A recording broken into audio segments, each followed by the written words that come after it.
મિત્રો આજે આપણે માત્ર ગયા અઠવાડિયાના ભાવ જ નહીં પણ આવનારા દિવસોમાં બજાર કઈ દિશામાં જશે તેનું ઊંડું વિશ્લેષણ કરીશું।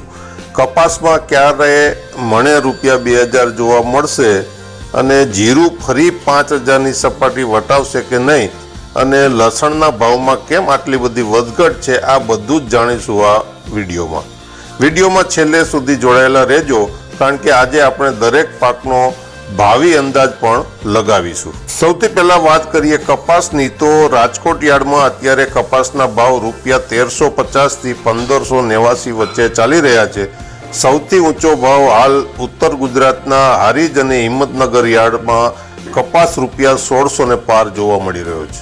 ખેડૂત મિત્રો અત્યારે માર્કેટમાં વેટ એન્ડ વોચની સ્થિતિ છે। જો તમારી પાસે સારી ક્વોલિટીનો કપાસ હોય તો થોડી ધીરજ ધરજો કારણ કે નિકાસની માંગ વધતા ભાવમાં ₹50 થી 100નો ઉછાળો આવી શકે છે।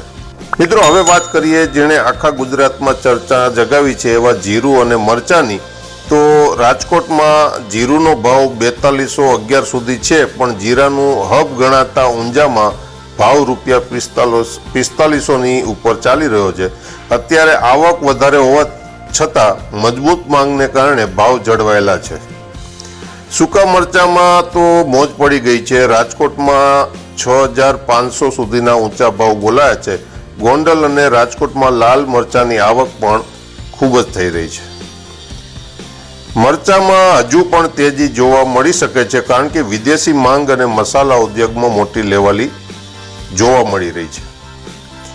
મગફળી અને લસણની વાત કરીએ તો મગફળીમાં અત્યારે બજાર સ્થિર છે। રાજકોટમાં જાડી મગફળીના ભાવ ₹1515 સુધી છે। જૂનાગઢ અને અમરેલી યાર્ડમાં પણ ભાવ મજબૂત દેખાઈ રહ્યા છે।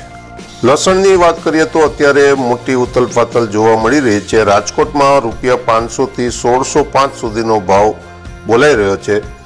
લસણની આવક વધતા ભાવમાં થોડો દબાણ દેખાઈ રહ્યું છે પણ જો માલની ક્વોલિટી સારી હશે તો ₹1800+ ભાવ પણ મળી શકે છે। મિત્રો ડુંગળી અને ઘઉંની વાત કરીએ તો ઘઉં ટુકડામાં આજે રાજકોટમાં 10,000 ક્વિન્ટલની આવક છે અને મહત્તમ ભાવ ₹576નો રહ્યો છે। ઘઉંમાં હવે સ્થિરતા આવશે તેવું લાગી રહ્યું છે। લાલ ડુંગળીમાં મહુવા અને ભાવનગર યાર્ડમાં સારી હલચલ જોવા મળી રહી છે। ભાવ ₹400 થી 700ની આસપાસ રમી રહ્યા છે। જો સરકાર નિકાસ પરની બંદીમાં વધુ રાહત આપે તો ભાવમાં મોટો ઉછાળો જોવા મળી શકે છે।